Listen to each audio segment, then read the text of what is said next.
It is fun. It is always fun when Brian White comes and joins the team.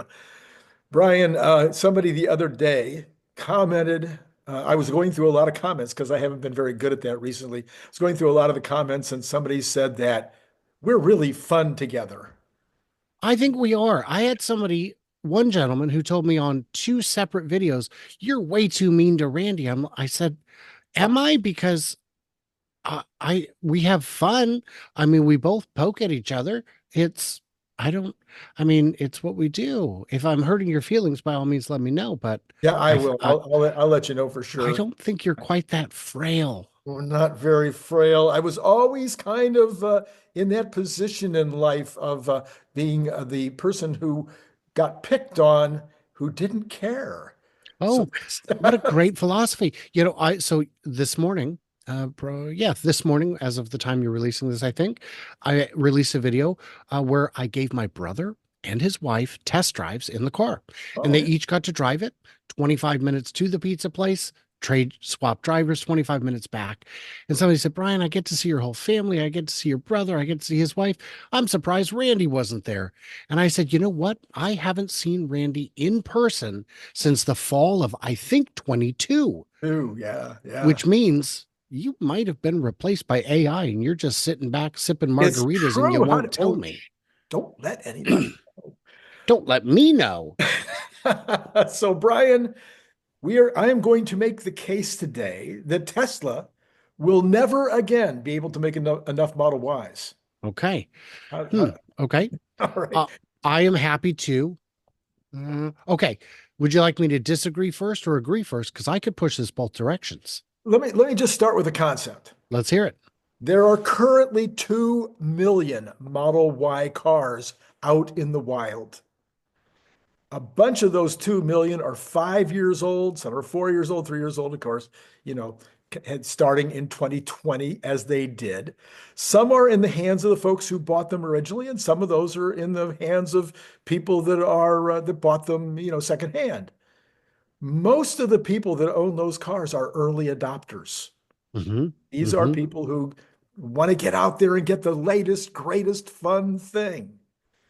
So, and one of the reasons why I think they'll never be able to make enough cars to satisfy the demand is because those 2 million people are a huge percentage of them are going to want to upgrade to this fabulous new Juniper because they are early adopters and because they already have a great experience with their first car.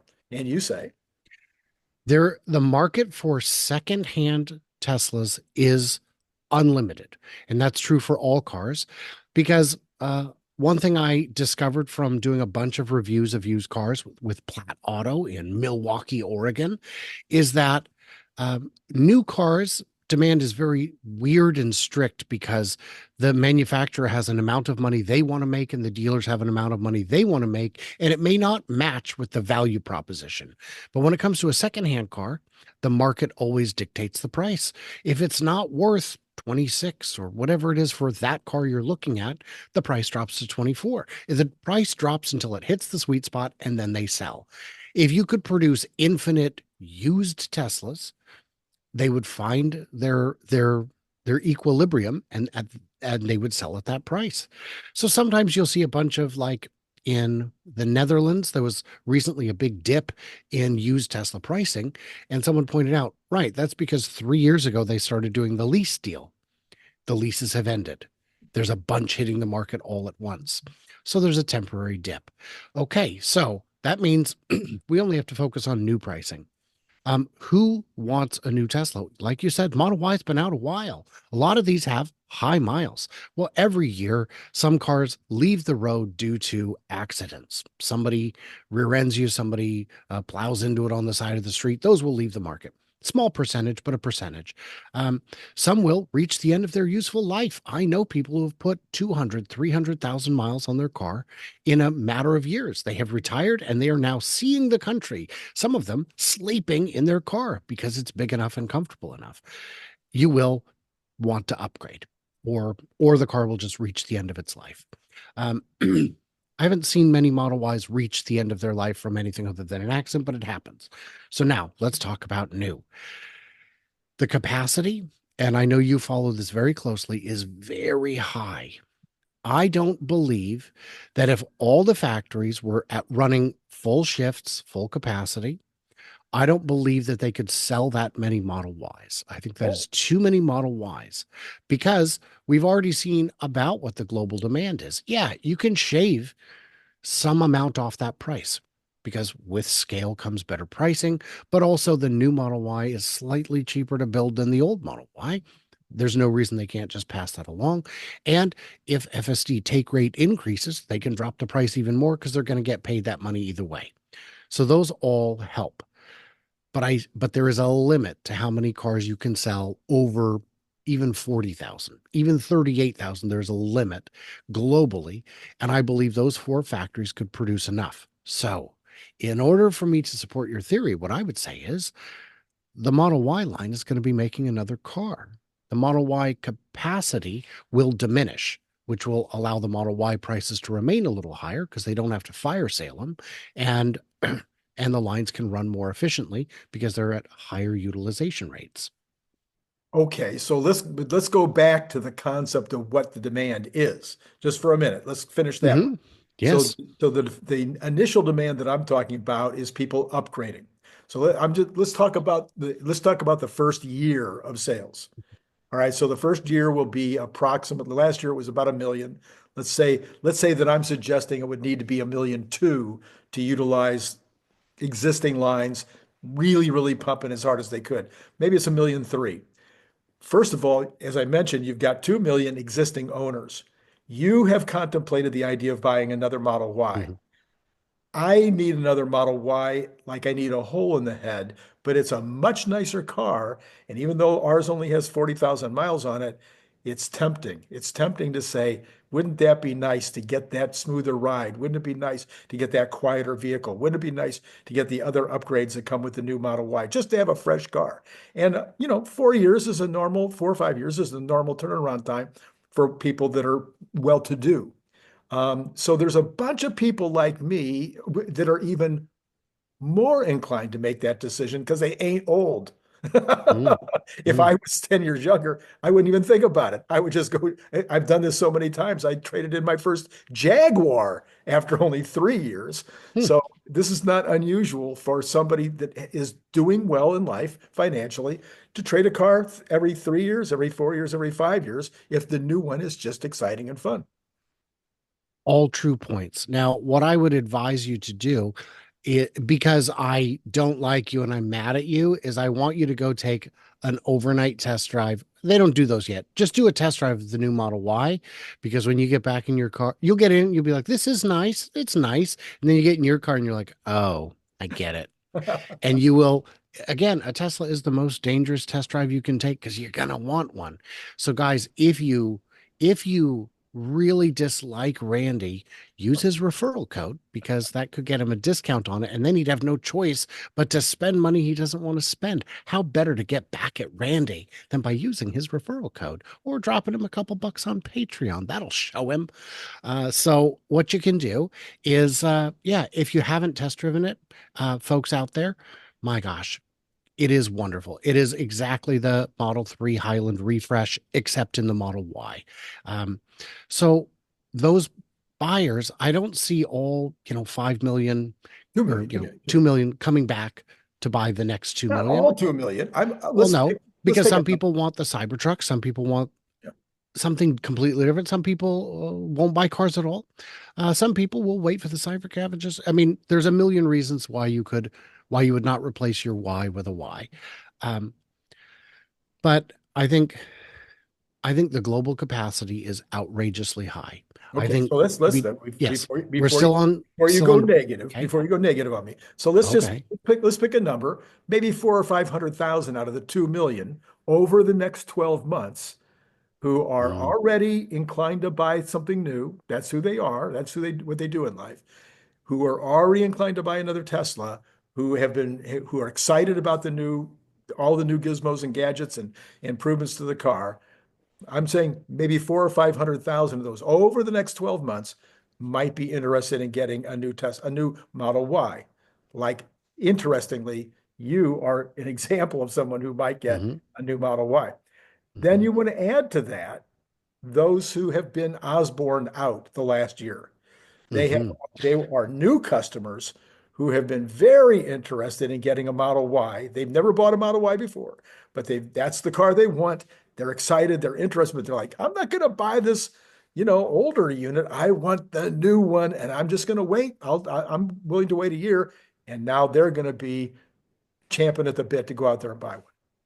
So that number, so first of all, those buyers are stronger buyers. Those buyers are eager. Those are people who may have even bought the launch edition. I would not buy the launch edition myself, but that's because I'm broke. I'm a poor man. But the thing with that is, yeah, those are the best buyers.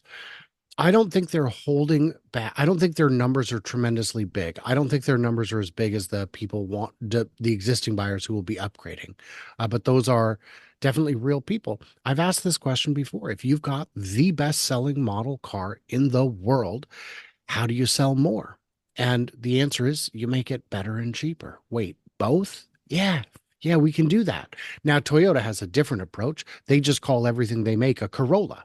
So they've got little SUVs, little sedan. They got all kinds of things. Yeah, it's a Corolla. And Tesla could do that. They could call the three the Y light and boom. You but I mean that's ridiculous. Let's not do that. So but the factories have tremendous output capacity. Okay, so let's go to the next group. And this is a group that I was all by myself on for a long, long time, but now people are starting to believe me. And that is the folks that are Cybertruck or Model Y. They could go either way. This would be my wife would be a perfect example of that, who wants a Cybertruck, but maybe we're not going to get one anyway. But she's loves her Model Y and loves Cybertruck and she's never going to take it off road. She's never going to use it for as a contractor. She is just likes the car and thinks it'd be fun to have one. So I see people that have been waiting 4 years. Oh, that would be us. Have been waiting 4 years to get their Cybertruck, and they're like, I can't wait any longer. I got to get something, so they go to the Model Y. So it sounds crazy, right? Really, you're going to tell me that people would buy a Y or a they're so different. Yeah. Yeah, they are. They're very different. They drive, the Cybertruck drives better than any truck I've ever driven. The second best truck I've ever driven was the Ford Lightning, which handled so well I couldn't believe it. But the Cybertruck's on another level. There are people who wanted the $39,000 Cybertruck when it became abundantly clear that's not happening soon, let alone ever. They said, nah, I'll just get a Model Y. I wanted 5 seats plus utility. Model Y has that. And, it's if they get the Model Y over the past year or two, that they're getting a more refined vehicle. They're not getting an early model that's going to have some weird electrical gremlins or something, or, motor, who knows? They're getting a very refined vehicle. Right. So there are a lot of people. And now that the Cybertruck is out, when it was still brand new, and to a lesser extent now, it's a real flashy car.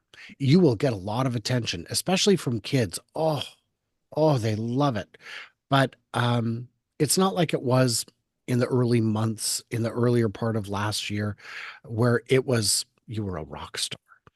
Now that the rock star appeal is gone, and it is a thing that you see every day on at least the coastal states, maybe not so much in the deep south. I haven't been there to know, but in Florida, they were everyday events. When we were putting on the Ocala Cybertruck event in May. May? No, it wasn't May. When was it? October? I don't remember now. But October. No, it doesn't matter. When we put that on, the Cybertruck was no longer brand new, and we would see people like driving like by the park, and we're like, "Hey, man, you come into the thing?" And they're like, "I have no idea what you're talking about. I just live in this area and have a Cybertruck." So there are, and we saw that also in when we went to St. George, Utah. We saw people with Cybertrucks. We're like, "Hey, are you here for what?" I have no idea what you're talking. I just have it. Okay, they're common now because they've sold tens and tens of thousands. So I can see people cross shopping. And you know, if you don't want to spend the extra money, if you don't, maybe you really want to keep it garaged or for whatever reason, maybe you drive into the city and the size is a little uncomfortable for parking or whatever it might be. Yeah, people will cross shop them. So that is another segment of people. Sure. All right, then there's this next one, which is I would call it well, it's the WOM and it's also the tipping point. So now I'm going to be talking about marketing. So WOM is word of mouth. Hmm. Teslas have always sold totally by word of mouth. There's never been any serious advertising. Hmm. And the best way to ever sell any product is by word of mouth, much higher rates of conversion when it's just a neighbor telling you, your friend, or your family member. So this will be when somebody gets one of these now, this is going to be 100% amazing word of mouth. They're going to the FSD experience is going to be 10 times better, 1,000 times better than the word of mouth experience on FSD was even 6 months ago. So as people take these home and they take their neighbor and their friends and their family out, they're going to be blown away by the quality of the exterior. They're going to be blown away by the amazing new upgrades on the interior. They're going to be blown away by the FSD. And so I think that there's going to be an even bigger word of mouth effect than there has been in the past. I think that's interesting. I will stew on that while I give you the first half of the answer. So as I said, I took my brother and his wife. They each got about 25 minutes behind the wheel. And I had someone say, "Wow, Brian, it's great that you do that kind of, brand advocacy." And I said, even if I didn't have a channel, this is something I would do.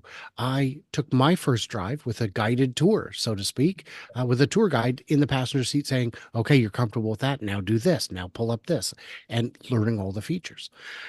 My brother did not want, if you guys haven't seen it, you should check it out. It's fun because my brother is a hot rodder. He's got a 70 GTO. He had built a 327 Vega. He's got a Porsche 911. He's got, he's got some cars. He's got probably, I think, 30 cars. So Oh, he's got his own little Jay Leno's garage going on. Some real interesting, anyway, but he is a hot rodder. He races dirt bikes. And he didn't really get into it much, but he did punch it a couple times. I was like, "Oh, that pulls really well." He would not engage FSD. Not interested. Don't want it. Don't need it.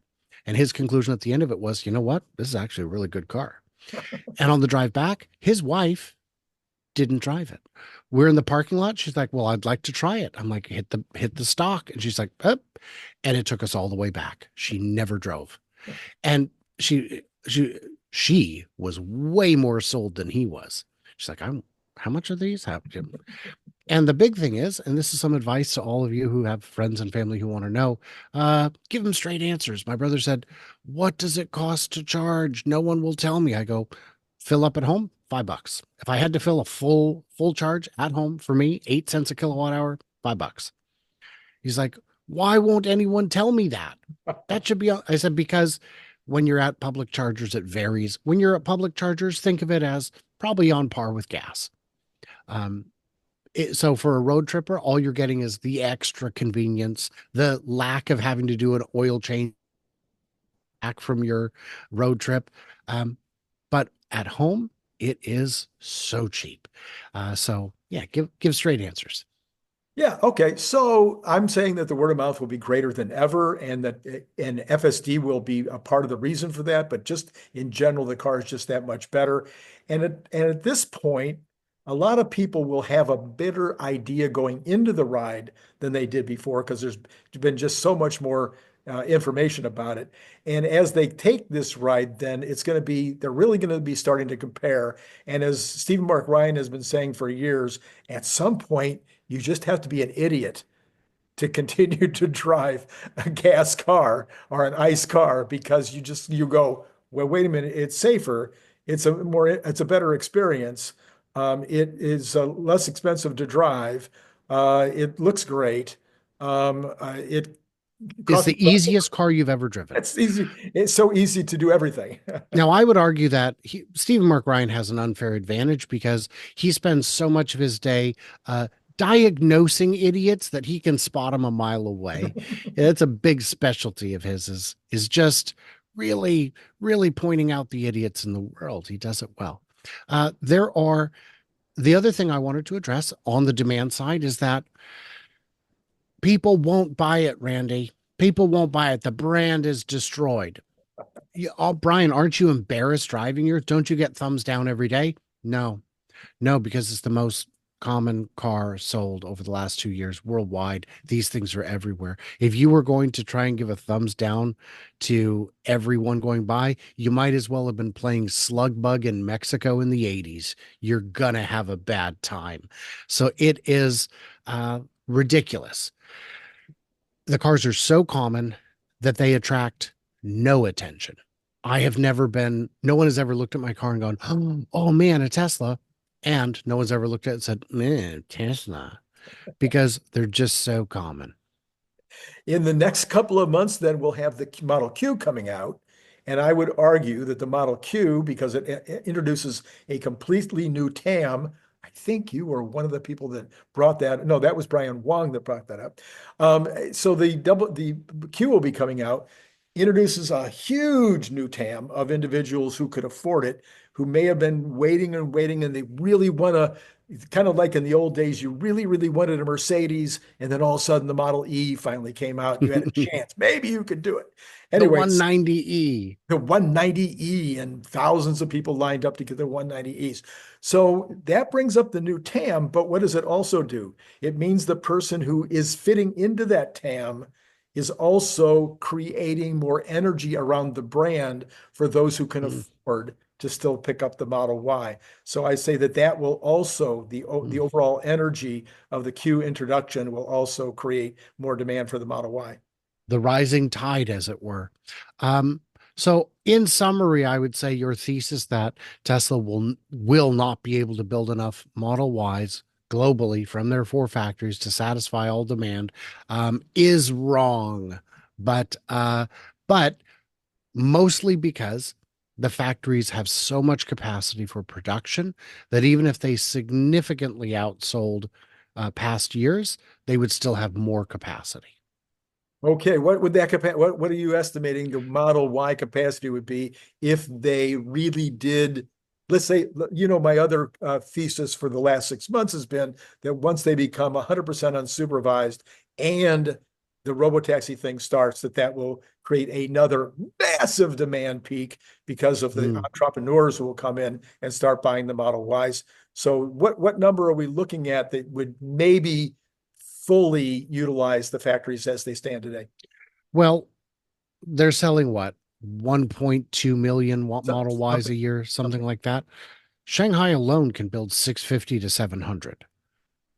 Fremont can probably build 350 to, I mean, which means basically Berlin and Texas are untapped. Fremont's might only be making 250. I'm not sure what the number, I don't have my numbers in front of me. I haven't looked at them. I only look at them at the end of the quarter, but they are, yeah, I'm not worried about that part. Berlin and Texas have endless additional capacity, easily 3 to 500,000 per factory in Model Y capacity. That might require some additional building out, but it's all, the space is there, the know-how is there, the supply chain is there.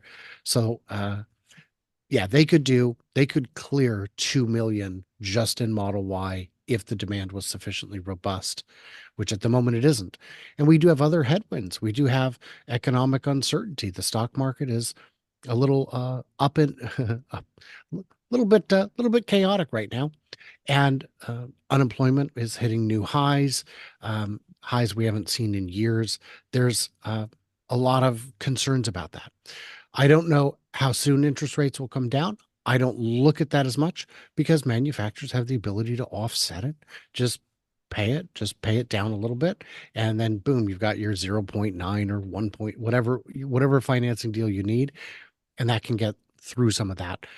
But it's the financial uncertainty, it's the economic uncertainty that I think will be the bigger headwind.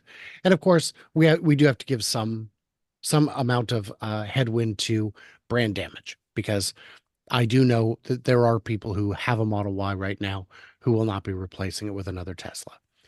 And I I don't know think what I've done percentage that is, Yeah, but I've done a pretty thorough analysis of that over the last few days because there's been 4 different surveys that have mhm. been done.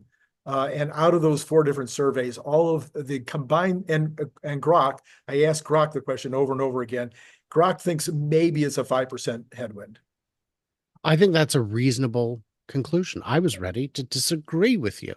But then instead of saying Twitter poll or X poll, you said study or survey. And I was like, okay, those have more weight. I think 5% is pretty reasonable. There will at some point be a conservative tailwind. Oh, no, It hasn't. This is counting that. Right. Well, So that's what I mean is yes. the tailwind from conservatives has yet to show up in the data. Anytime someone says, yeah, but Republicans are going to buy them, I say, have we seen any data yet that confirms it? Because I hear anecdotes here and there, but the plural of anecdote is not data. So unfortunately, just like when people say, but Brian, you only know people who are getting rid of Teslas, not buying them. And I say, yes, but that's because of the way my business is structured. My audience is primarily people who've been following me for years. Yeah, Those were I'd have to find the new people. And then I can't believe everything someone brand new says. It doesn't carry the same weight as someone I've met in person at events and in real life. So there is some headwind there. How much remains to be seen. How long Elon is active in Doge will play a part in that. If Elon were to step down from either his role as CEO or his role in Doge, that might begin the time heals all wounds clock, which is currently not running. We're stuck at 0 days since the last on the job injury. We can't resume that until something changes.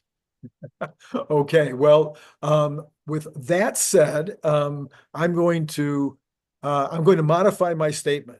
I'm going to modify my statement to say I'm going to continue to believe that when unsupervised is 100% and robotaxi happens, that at that point they will not be able to produce enough vehicles, but that just the other 3 elements that I introduced today will get us close to a tipping point where people will start to actually go, there's no reason to buy an ICE car anymore. That's what I'm looking for, is that tipping point now. Subaru, I think it's Subaru, just came out with dog mode for their cars. It's great. It leaves the motor running. It leaves okay running. Okay, that's what we did when we were kids. When I was growing up, mom would just leave the motor running with us in it.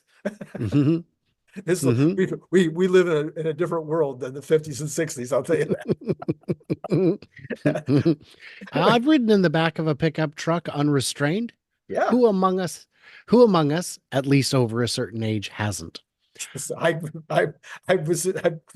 grew up in cars that didn't have seatbelts or any kind of restraints. Yeah, they were an option in the 50s. They were definitely still optional. Oh, the end of the 50s. There was no such thing in the beginning of the 50s. Right. I had a 55 Bel Air and it had seatbelts, factory seatbelts. Yeah, but they were an option and most people didn't buy it because why would I buy seatbelts? Don't I want to just bang around in there like a game of Yahtzee when I crash? I think that's the better solution. What are you going to do? Poke your eye out, Sammy Davis Jr.? He did, by the way. That did happen. All right. Well, Brian, as always, it's so much fun because that's what the folks tell us, is that we're fun. Yeah, I did want to clarify because you keep getting confused between the Brians. Just call me Brian W. No, I don't think that's going to help. What we did figure out, and it was my fault for bringing it up, we were on a live stream together, me and Brian Wang, and I said, we just got to clarify which one of us is the evil twin. And he pointed out, it's the goatee, Brian. You're the evil. I'm like, oh, I am the evil twin. Oh, man. That's pretty good that's a pretty funny statement for Brian Wang. Yeah, he got me on that one. He got you on that one. All right, Brian White. Follow him over there on his channel and Patreon and join things. And I heard you are now doing special stuff for people on Patreon? I hate to mention that because I'm not. I am. I am. I've been doing almost every day. If I've got a Wow. news story that doesn't fit, I put it in. I share a little bit about what's going on behind the scenes. And then some folks hang out for the end of it where I do my daily puzzles, my 3 New York Times puzzles, Wordle, strands, and connections, and I have fun. It is the same way I do it with my kids around. I joke. I make funny anyway. Yeah, I tell little Wow. stories while I'm So, doing that. that's all the more reason to follow you on pay or join your Patreon. Yeah. Now you've raised the bar. And I don't want to have to do that on Patreon. Because the 15 videos a week I was already making wasn't enough. Why I not know, throw I on know, another 5 to 7? I know. Holy mackerel. Okay, well, hardworking guy. It's been great having you, and we'll see you again later. I'm quite convinced. For all of you out there, it's been great talking to you.